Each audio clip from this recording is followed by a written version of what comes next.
Well, it is about that time again for our Mastery Monday to kick off this new year. I am so pleased that you all could make it. As always, we have a Mastery Monday once a month on the fourth Monday of each month from 7:30 to 8:30. And we do have our schedule up on the District 18 website. If you would like to visit that under education and training, you will find it listed under Mastery Monday. Well, this evening you are in for a big treat. Our presenter this evening is actually a has-been.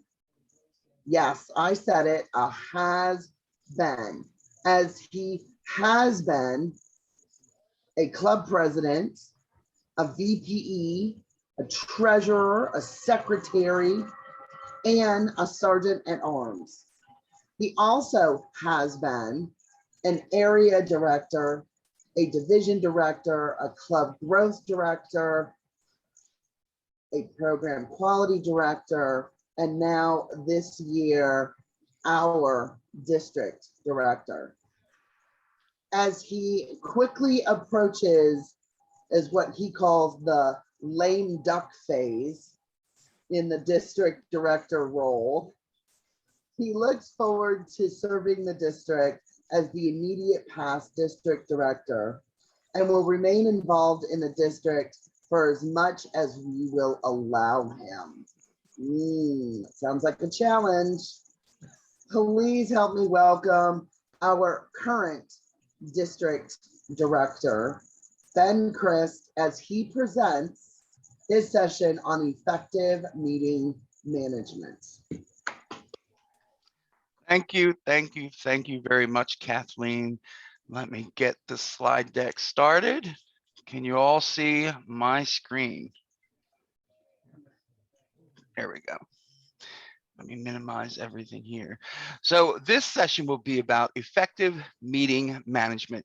Now, I want to preface that this is not a Toastmasters initiated session, but more like a session for leaders and even in an organization, whether at work or even as area directors or division directors, to help you understand the basics of how to set up an effective meeting. Exactly. Now, this in no way is to sort of divert you for club meetings, because your Toastmasters club meetings do not fall under the effective meeting management style. So we're going to move ahead, and I just want to preface that as a species, and me being a Virgo and an analytical personality type, I tend to overanalyze a lot. I overthink everything because I want all the information before I make an educated decision. I need all the information. So I tend to overcomplicate things, just like the United States space program back in the 1980s. What they had done is they decided to overcomplicate things and create a pen that wrote in space. They spent millions of taxpayer dollars to come up with a pen that writes in space, and they were unsuccessful. But you know what? The Russians used a pencil. So in the time before, where we recorded everything on a computer, they still had notepads in space. Russians used a computer, and we were unable to come up with a pen that writes in space. So this session, just like that, is to bring it back to basics, to sort of dumb down effective meeting management, so that way anybody can conduct an effective meeting. This session will be interactive, so hopefully you are prepared, because I will be asking the chat monitor to call on some of you during the presentation to give your input as to your experiences. Our objectives today are going to be to identify barriers and best practices to having effective meetings, and also to develop strategies to conduct effective meetings. The agenda for this session is, we're going to be going over reasons for conducting a meeting, identifying obstacles to conducting an effective meeting, best practices to conducting an effective meeting, and determining if the meeting was effective. And then we'll go over some Q&A at the end, just in case you had any questions or topics that you needed clarification on. Now, first, what we're going to do is we're going to discuss reasons for conducting a meeting. Like I said, again, not a Toastmasters Club meeting, but a meeting where you would gather others on your team or your committee or even at work as to why you would conduct a meeting. And this is one of those audience participation moments where I'm going to ask our lovely program quality director, Kathleen Davis, to call on 4 people in turn, so that way each one can give us some input on what reasons there are for conducting an effective meeting. Our first person to call on this evening is Athena. All right, Athena, give me a reason for conducting a meeting. Pull everybody together, brainstorm, inform. Well, that's good. That's fine. Perfect. I like it. I like it. I like it. Thank you very much, Athena. Kathleen, next. Our next person will be John. Obtain a decision. Basically, Okay. it's a decision briefing. You have the meeting because you're acquiring available information to date, assumptions that are made, documentation that's available to make a decision, right or wrong, but to move forward and review at an appropriate time. Perfect. Excellent. Yes, outstanding. Thank you. Thank you, John. Very well put. Kathleen, one other person. Our next person will be Mr. Bill Buckley. To gain knowledge, to have effective communication and gain knowledge from each other. Perfect. Absolutely correct. Yes. And one more person, Kathleen. And last but not least, let's have Terry.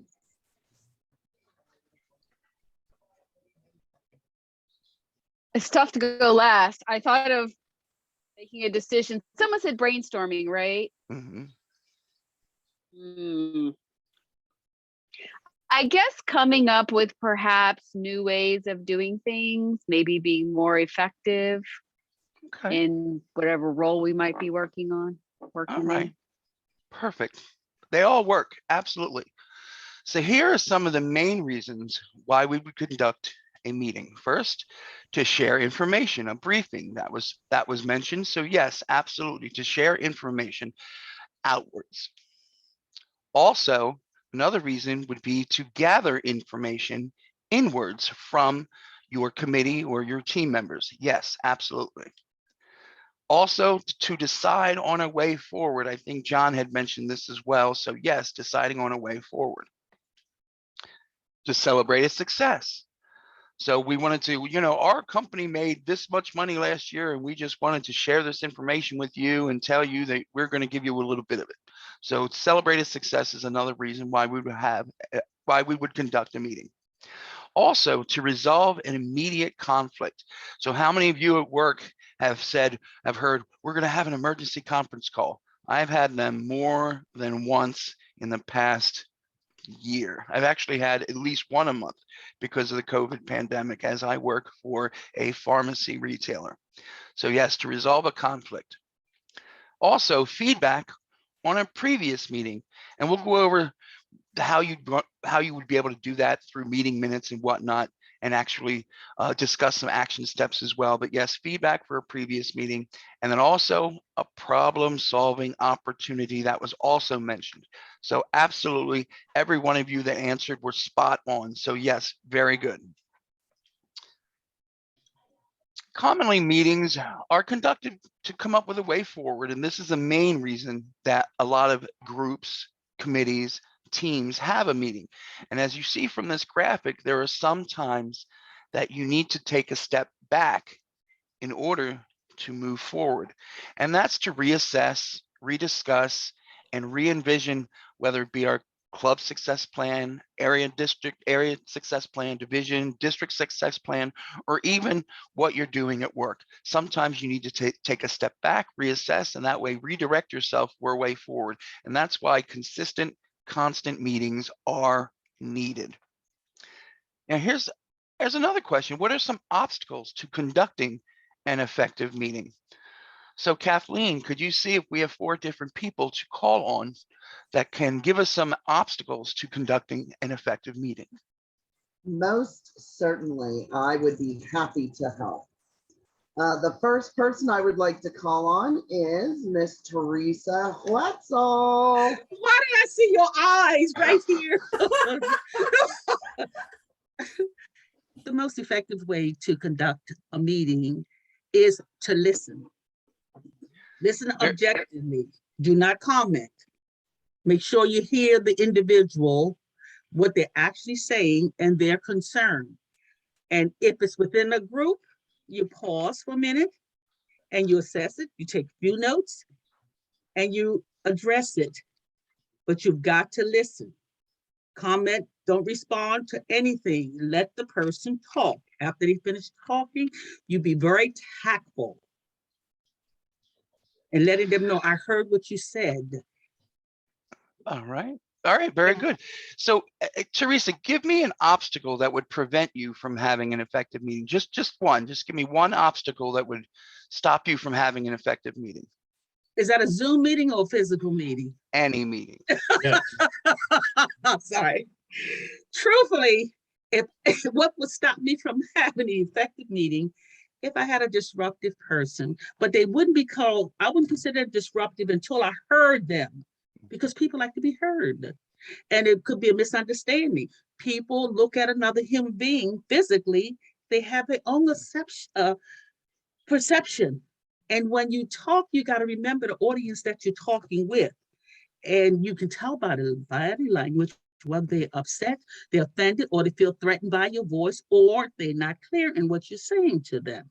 And if that is so, you sit back, you stand back, and you let them talk. And if they're a talker that loves to continue to talk, you always say, okay, when you finish, I can. Let me know when you finish. And when you finish, when they finish, then you said, I hear you.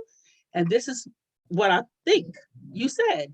Then I ask them to feed it back to me. But if they're too upset to do it, then I say, let's go to the next concern that you have. And I'll give my assessment. And if I give my assessment and they're still not with the understanding, then I say, let us back away from this subject here. And let's move on to the other. Or we get back with this at another time, but it won't be at another meeting. We can do it individually, or we can have the meeting. But I can't respond when another individual has not the clear understanding of my communication, because it's not going to be anything but not so much of conflict, but it'll be a misunderstanding and hurt feelings. And you do not want anything to be disruptive to your meeting. So you just say, well, let us take this offline or wait till after the end of the meeting, because I hear you. I think I understand you. And most people do not say, oh, well, I want to be heard now. Then you say, okay, we can do that. But when people come at you, they come at you because of two things: misunderstanding, or they want to be heard. And it's truly, it is more emotional and it is more psychological, because if you have the tone of voice that I have, sometimes, but they know that they got to communicate with you. So they just say, okay, let us do this. And they think about what you have done in the past with them that was not that unusual. So sometimes it can happen. And if you get to the point where you're not getting anything from an individual, one person's talking, you got to stop. You definitely have to stop, because you're not accomplishing anything but anger and frustration. So you let the person vent and you say, well, we have to take this again offline, and we talk about it later. Because most times you're talking on Zoom, you could be talking on telephone, because I've had several cases like that. Let us leave it for today and let's talk about it next week. Or let's talk about it in a couple of days. Or if you want to, send me an email and I send you. And if they feel threatened to send the email, then I say, okay, we go back with the verbal communication. and we get things solved, but it's a lot of emotions sometimes get into situations like that. And you don't want hard feelings. You don't want to leave, you do not want to lose the rapport and the kindness and the respect you have from any individual, because we all have to feel that they belong to the group and totally respect it. And sometimes it comes to the point where they're not heard, or misunderstanding, or frustration because they want their point or want you to do more than what you can do in a period of time. That's right. That's right. You don't want to make that individual feel alienated. So Absolutely. spot on, Teresa. Thank you very much for that. Kathleen, do we have someone Yeah. else? I do. Perfect. Let's hear from Mr. Mervyn Bierman. Madam Toastmaster, Ben disrupts a meeting. Personalities. Mhm. There are individuals who must be heard, to echo what Teresa just said. But sometimes they are overly expansive in what they have to say. And some of us react poorly to that. All right. All right. Well, that works. Absolutely. Thank you for that, Mervyn. That's a very good point. Kathleen. Let's go for, is it Mary Bellis? If I said that right, and if not, please tell me if I said that wrong, my dear. You are on mute. There you go. I unmute. I noticed. How's everyone tonight? Doing well. Thank Wonderful. you. Good to be here. In terms of obstacles for meeting, I jotted down 3 points. I would say people are unprepared, the lack of participation, and technical difficulties. Very Ooh, good. Yes, one. yes, yes. Great. In the world of Zoom, technical difficulty seems to be a major issue. So yes, absolutely. Okay, one more person. Yes. Wen Fei, are you there, my dear? Please come out of witness protection. Yes. There she is. Hey, Wen Fei, good to see you. Yes. Let me see. So one of the things that I might think is the digression. Like sometimes at some point when they talk about something, they'll talk other things instead of the things on the agenda. Oh, Okay. yeah. Yeah, that works. Absolutely. one. Yes, yes, yes. So you guys actually covered a gambit of reasons or obstacles to conducting an effective meeting. And here are some of the major ones. I did not put on here technology, hoping that I wasn't going to jinx myself, but being unorganized, someone said unprepared. So this would be a prime example of being unprepared because you're just not organized.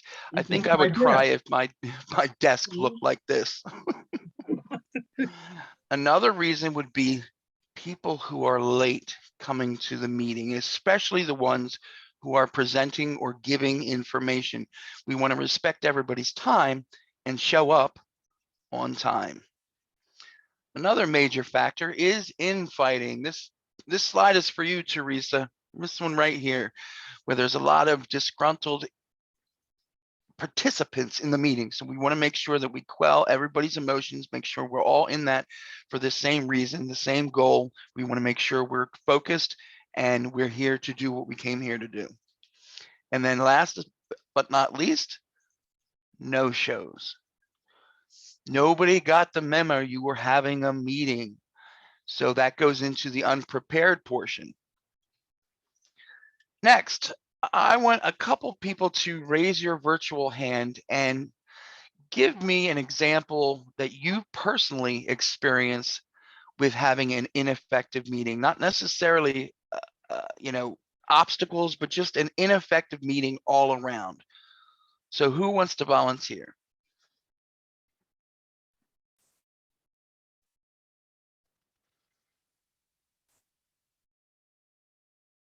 Kathleen, go ahead.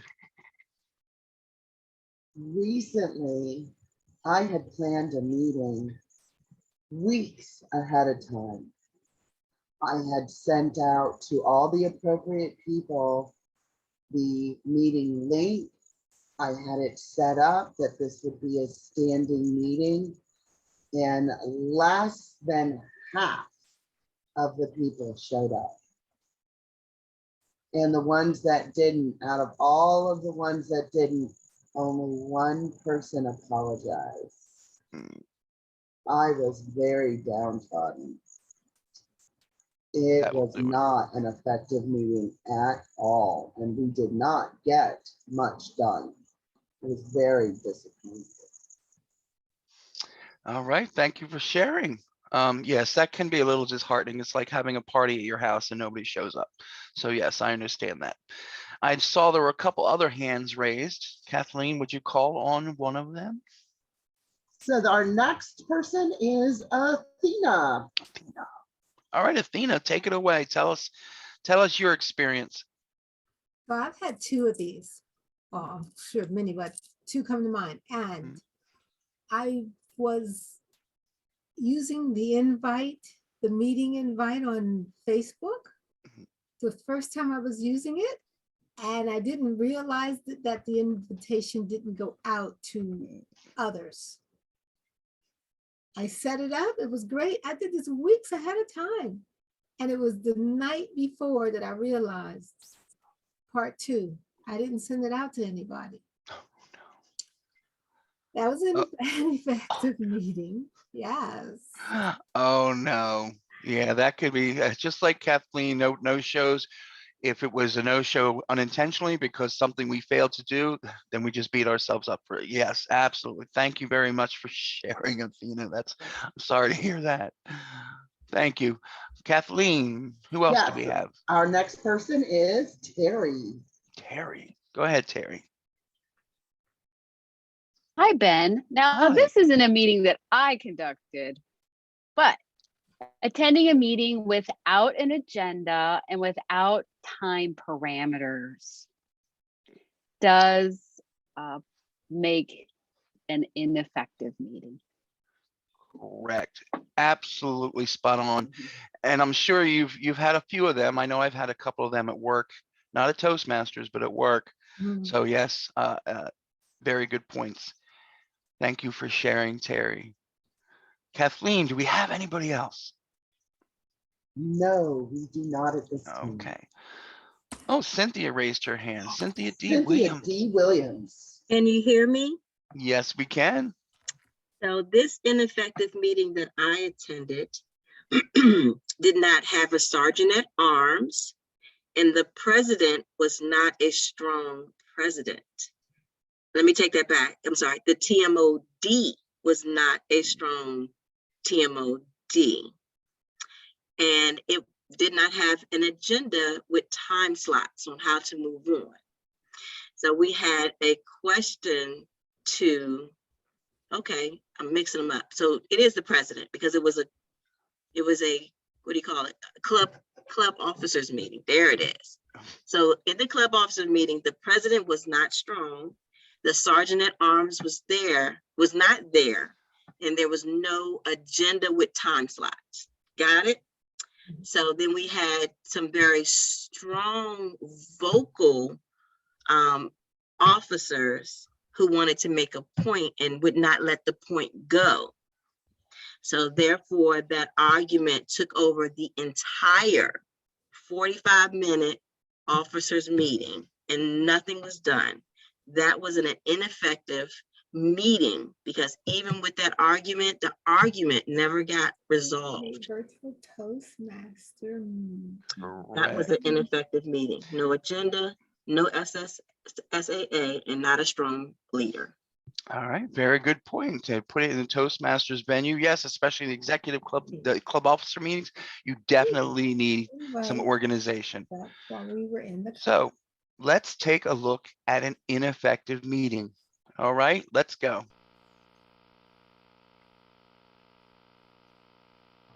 Hey, I was on this date the other night, and we were at this restaurant. All right, guys, you guys ready to get started? Hang on a second. Trip, you ready to get started, buddy? Okay. Hey, you guys, we're all here. We should start. All right, thanks for coming, guys. I just wanted to take a few minutes and talk about some ideas for the marketing strategy this year. So if you got one, just throw it out there. I'd love to hear. Yeah, how long is this meeting supposed to last? The schedule wasn't exactly clear. Should be out of here in 30. Is that approximate or? Hey guys, sorry I'm a couple minutes late. I got caught in traffic. 7 minutes, actually. What's that? Couple is 2. So what we're doing is we're just coming up with some ideas for our new marketing strategy. Sure. So, anyone? I think we should implement Pinterest. Ooh, that's a fun idea. What about a publicity event in the park? Interesting. But how are you going to plan around the weather? What if it rains? So we'll party in the rain. Okay, just want to emphasize there's no bad ideas here. We're just brainstorming. So. Yeah, I'm just really thinking it'll be a huge waste of money to try to plan around the weather. Yeah, okay, we get your concerns. Nancy, thank you. Okay, anyone else have an idea? Ephraim? I've always wanted to see rain fall down all at once in a big splash instead of small drops over time. I mean, think how it could impact the irrigation system. Okay. Terry? Well, I have an idea from my previous job that I had last year. Let me take that back a little bit. I have this wonderful idea, but it doesn't really make sense unless I just take it back a second and bring it forward together. It was like 3 weeks ago that I remember he said something that I couldn't understand. Hold on a second, Terry. Hold on. Thanks for pointing. Here's what we need to do, okay? Lauren, you got this? We do a video submission contest on YouTube. Oh, okay? That's been done. It'll be on Facebook, it'll be on Pinterest, it'll be on Twitter. If we do something with technology, we lose the senior demographic. So, you guys want to see an example? Should we be moving on to the next topic? I mean, it's already 1:15. Ha! 1:15. That's funny. Who knows how to put this on the screen? Up there, because you're not going to be able to, I want you to see all the details. We have cable. Does this cable work? I think that's power. I don't know if on the there's an This one. HDMI That cord's not going to be long and enough. in the back, Does that there remote could be go to like the 2 or 3, TV? like HDMI 1. Plenty of time, HDMI guys. 2, No rush. HDMI This isn't 3, working. I got a green and they marker. coincide Call the with IT each guy. other with, Wait, there's turn also, what off and back what on? do you call it? S-video. Hello? Okay, I've got it working. Hit play. Okay, now imagine hundreds of those floating around the web.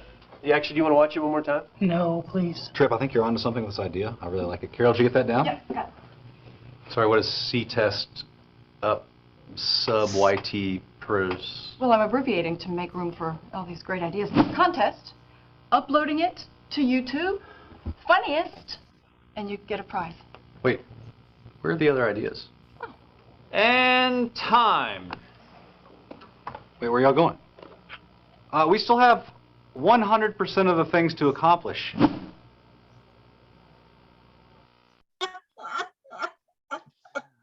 All right.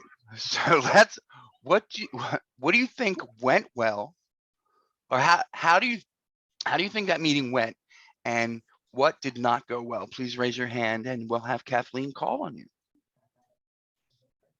I think everybody's still laughing at the moment. At least I know several of us are. Mervin has his hand raised. Go ahead. At least they were well dressed. That's a half a point. So yes.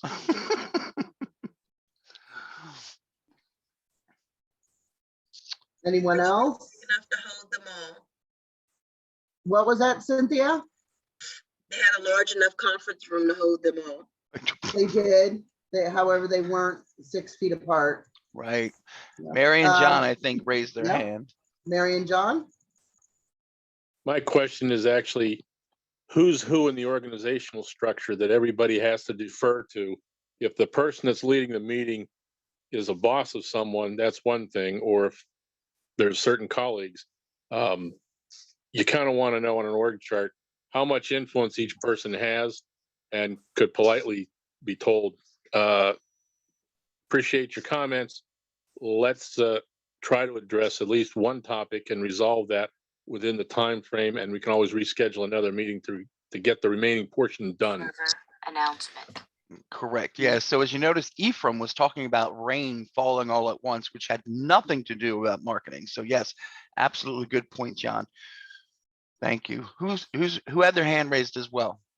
Jim did. Jim, Book, go ahead. Oh, you're on mute, Jim.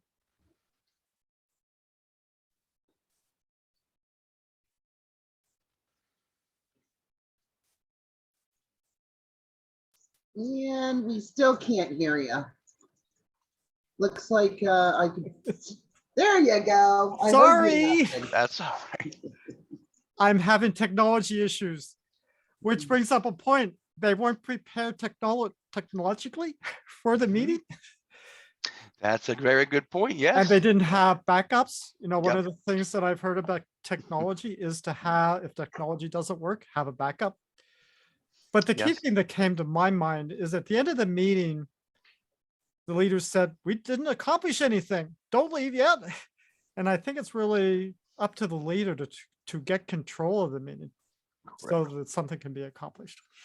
Absolutely correct, correct, correct. Every single answer. Do we have anyone else?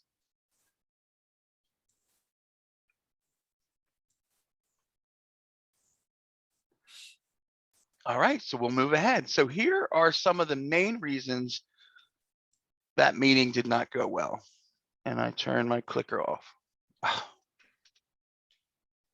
Or it died. All right, so. All right. Number one, the meeting did not start on time. There was no set agenda, right? How does everyone know what they were going to talk about? When they got into the meeting, that's when he said, well, we're trying to talk about some marketing strategies. Well, nobody can come up with ideas off the cuff. So if you set out an agenda beforehand, then you'll be able to kind of rouse those attendees to sort of come up with something. The facilitator was not in control of the meeting. And that I've heard that from quite a few people. And that, yes, absolutely. That person conducting that meeting has got to be in control. There was no meeting structure. Equipment was not prepared for beforehand. It was a very disorganized meeting format, meaning everybody was just throwing their input out there for everyone to hear. Lack of meeting preparation. Again, lack of planning, no set agenda. And there were no action items and no decisions made or a way forward because it was a free-for-all. So just like Cynthia had said during her executive meeting, it was a free-for-all. And when you have a facilitator who's not necessarily a strong facilitator, it tends to be a problem. So we're going to jump in and we're going to go over some best practices to conduct an effective meeting. And we're going to start by saying planning is everything. Poor planning leads to poor results. This poor schlep here is sitting on the wrong side of the branch. So if you're not planning to looking forward, something bad is going to happen. And we have some other quotes. So we have the 5 Ps. So the 5 Ps, there's a couple variations, but proper preparation prevents poor performance. And then we have my favorite, poor planning on your part does not constitute an emergency on my part. So best practices to conducting effective meetings. The facilitator needs to do his or her due diligence before the meeting, right? Take some time to set out an agenda so that way you set those expectations so that that way the people who are attending your meeting know what you're expecting. They know what they're expected to report out on or give information about. So that's very important. You need to set up the agenda and send it out beforehand. You also need to set up the who, the what, and the when. So who are you directing your questions to? What are you looking for? And when do you want to hear about it? Also, exactly what are the results you're looking for? Be specific. If you're vague, you're going to get vague answers. So be pointed as to what you want to hear. And then submit and post the agenda before the actual meeting. So make sure that agenda is sent out to everyone. As a district executive council, as a district director, during my division meetings, that's what we do with the division directors. I send out an agenda ahead of time so that way the division directors know exactly what I want to hear about and what they can hear from me, because I send out what I'm going to be talking about and what I want them to talk about. So they know that they need to report out and what that report out is to contain. More best practices. So on the day and the time of the meeting, we're going to go over this in chronological order. It just takes a little bit of organization. So make sure you start the meeting on time. Everybody's time is precious. And if your meeting is taking place right before lunch, you want to make sure you end on time and make sure your team gets to go to lunch. Also, welcome the attendees for taking time to attending your meeting, and then repost the agenda, whether it be in person, have a printed copy ready for you, or if it's virtual, make sure you have it on the screen for the team to revisit should they need. And then go over the agenda step by step, so that way there's a complete understanding of what the agenda is all about. And then set the ground rules. And what I mean by that is set the ground rules, saying, you know, just like the facilitator in the video said, you know, no idea is a bad idea. However, if it's off topic, you can move it offline. Make sure you state that clearly. Make sure you also state one person at a time and allow them to ask questions and answer questions as well. So make sure you set the ground rules of how the meeting is going to take place. Make sure you maintain the meeting structure and agenda. Stay on topic, because you're not going to have a way forward by the end of the meeting if you don't stay on topic and maintain that meeting structure. And then you want to request structured input or feedback from the attendees, not necessarily how the meeting went, but their understanding of what was covered. Continued. You want to make sure you have a way forward and action items, because during our trio call, we make sure our administration manager, Kathy Lovemore, is very pointed in making sure that we understand what our next steps should be. And so should you, as a facilitator of a meeting, have action steps if you need to apply them to any of your attendees. Also, ensure the attendees understand the commitment and understand what you're asking. And there's a little asterisk behind this, and I'll go over that in the next slide, but make sure they understand what you're asking of them, and make sure they understand the material that you covered. Also, plan for an open forum at the end for a Q&A. So just like on the agenda for this presentation, you want to make sure you open it up for an open forum for anybody to ask questions who doesn't fully understand. And then you want to thank the attendees for their time and attendance. You want to make sure you end the meeting on a positive note, so that way they don't feel they wasted their time. So even it's like, you know, thank you for attending. Your input was invaluable. Thank you very much. You've all had great ideas and great input. So thank you very much. And then you want to make sure you adjourn the meeting on time. Now, on the best practices, I mentioned the touch point number 8, where the asterisk is, and this is to ensure attendee commitment and understanding of not only the meeting, but what you're asking of them. And this is something that I use at work when we have our meetings at the store levels. It's our Harvey Ball, and the Harvey Ball is a way for you to gauge from your attendees their understanding. And here's how it works. So the empty ball all the way to the left of your screen is representative of 0%. The next one in, where you see a quarter of the ball shaded, that's 25%. The next one obviously is 50%. The next one is 75%. And the last one is 100% of the ball is filled in. So that's the level of understanding that you want to gauge. And it works very well for at my job to gauge the understanding of the attendees. And what this is 0%, zero understanding. They don't understand anything you went over. 25%, they understand a little bit. 50%, they understand half of what you said. 75%, they understand most of what was gone over, and 100%, they completely understand everything. So at the end, I will be asking for your understanding of the material that we went over, and you'll tell me, oh, 0%, or I understand 25% or 50%. So that's how Harvey Ball works. I'm not saying you have to use it, but it is a good tool to sort of get a gauge on how well your attendees understand what was gone over and what's expected of them. Now, from 0 to 75%, if they still don't understand, that you may have to add an action step or two just to help them understand, or even just explain it further. It's just so they have a full understanding and they're content with the meeting and what transpired. So post-meeting efforts. After the meeting, you want to make sure you answer any post-meeting attendance questions within 24 hours. If it's a Zoom meeting, then yes, within 24 hours, you want to make sure you answer those questions. If it's in-person meeting, you can answer them right away, immediately after the meeting, but just make sure that your attendees understand everything about the meeting. Ensure the meeting minutes are posted and sent to all the attendees. Like I said, Kathy Lovemore, once we have a meeting, she types up the meeting minutes and sends it out. During our division calls, she also forwards the minutes to the division directors and the area directors. That way there's a sense of transparency so the area directors know what went on during the division director's call with the trio. And you want to use previous meeting minutes, and assigned action steps to hold the team accountable when preparing for the next meeting agenda. So if you gave them an action step, you want to know what the status is at the next meeting.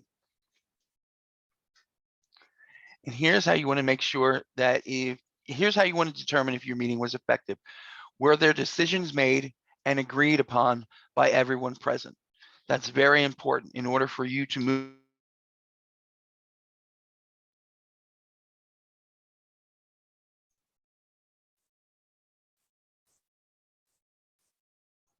Well, at least he froze in a nice position and didn't have his mouth open or anything like that. Exactly. Which would have been very funny. But all right, so let me pick up and we'll continue this discussion until we can hopefully get him back. Determining if the meeting was effective. So how do you all gauge if you were in an effective meeting? What do you think determines that it was effective? Anyone? This is Valerie. I would say engagement, and you can measure engagement in a lot of ways. If people are on camera, which I'm not, you can you can see the nodding and the connection. But then if they're asking questions, and I'm even thinking about, for some meetings I do for my business, to put some polls in, some fun, some games, some touches, but to answer your question, to find out how the meeting was. I think you have to, I think you could even ask. I know one thing I do when I do workshops, when people come on, I'll say, what is it you want to make sure that I cover today? What is it you want to make sure I walk away with today? You walk away with today.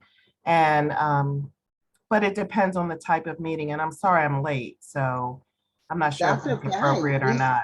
At least you're here, even if you're in witness protection, that's okay. At least you're here and participating. Marivalis, you had a comment? Yes, I wanted to mention, when you're finishing your meeting, when people are having comments at the end of the meeting, sometimes you hear them repeat what you've mentioned before because they understood what you say, or they're repeating to kind of reconfirm what was said before. So that is a great way to determining if it was effective right on the spot. I like that.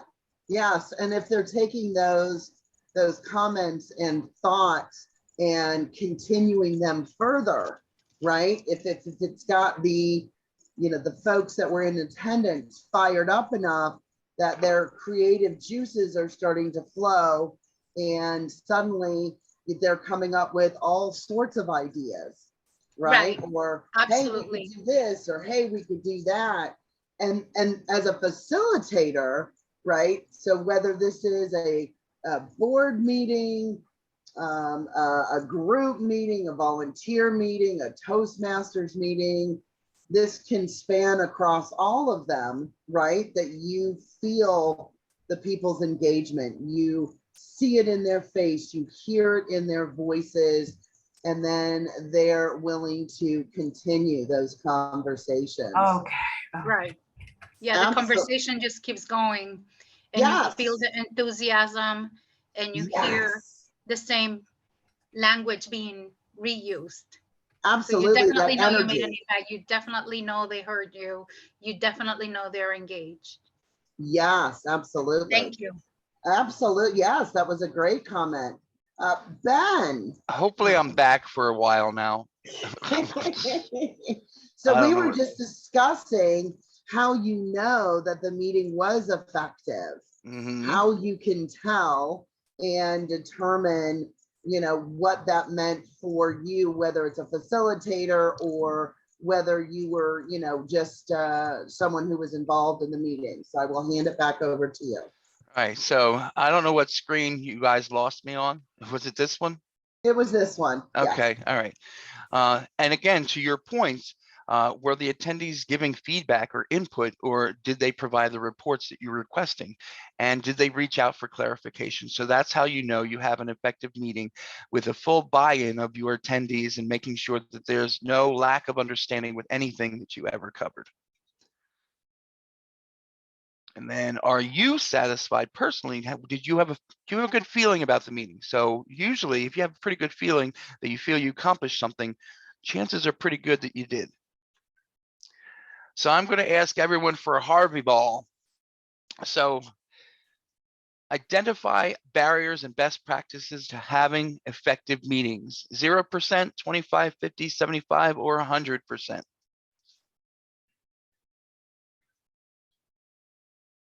Anyone? I would say 85%. Yeah, 100%. But are we putting this in the chat or are we just yelling? No, it no, out, you just or- shout it out. Shout it out. Shout it out. Let it all out. All right. And how about develop strategies to conduct effective meetings? Definitely 100%. All right. Awesome. And that, thank you very much for your attention. But now comes the Q&A. Who's a question? Who has questions for me or anyone, actually? I have a did you know? This is Cynthia. Okay, Cynthia. So my did you know is just information. So I was actually giving a speech tonight at my at an evening club, and while I was in my project to get everything. So did you know that in several of our electives under our paths in level 4 has information about online quality online meetings or giving. So that was very helpful. And then to be able to hear you tonight actually meshed everything together, even though they specifically were talking about online, but all was together about effective online meetings. So thank you, Ben. And I just wanted to share that tidbit of information. Thank you. Thank you for that input and that feedback. That's exactly what I'm looking for. The good, the bad, and the ugly. So thank you, Cynthia. Anyone else have a comment or question? Hey, Ben, I have a question. Sure, go ahead. When you have a meeting full of type A personalities, which I think was brought up earlier in the meeting, how do you deal with making sure you stay in control, especially if you're the one who's conducting the meeting? So you want to make sure you call on them in order. So when they arrive at the meeting, you're going to be called upon in order that you arrive at the meeting, because I have that at work as well. Everybody wants to just chime in. So if you don't have anything to say, then fine, we'll skip to the next person. But you, as the facilitator, you need to make sure that you are in control. And if they jump out of turn, no, we'll come back to you. So it's this person's turn. So you want to make sure you lay those ground rules. That's what I talk about when I say ground rules. You want to make sure if you have these individuals, you set the ground rules for that meeting, because that's your meeting. Don't let them run the meeting. It's your meeting. So I hope that helps. Does that help, Bill?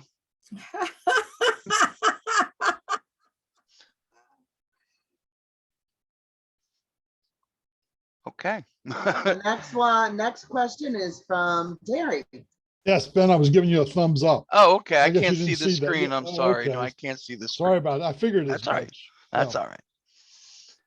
And the next one, who, Terry? Okay. And it's Terry. Not a question, but a comment, kind of along the lines of Cynthia's comment, is while I was listening to you tonight, it's been really helpful because I have an upcoming project in level 3 where it's reaching consensus, where I have to conduct a meeting with an objective and try to reach consensus, and then of course summarize it at the end. And I just thought some of your tips tonight would be really helpful for that project. So I appreciate it.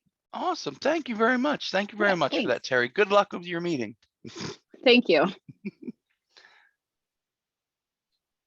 Who was next? You have Jim. Jim? Okay, go ahead, Jim.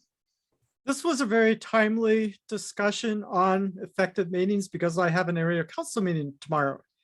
And while I have an agenda, I don't have the times for each of the discussion points. And also I'm going to limit the amount of time that people get to address each of the topics. Very good point. Now you can even do the timer slides as well. Yes, if you no, have that's time. what I'm going to be So, doing. you just want to make sure that everyone has equal opportunity to Yeah, speak. no, what I'm going to do is each person has X amount of time. And there's going to be the green, yellow, and cards come up to limit the discussion to hopefully people get succinct. Perfect. I love it. All right. Thank you for that, Jim. Do we have anyone else?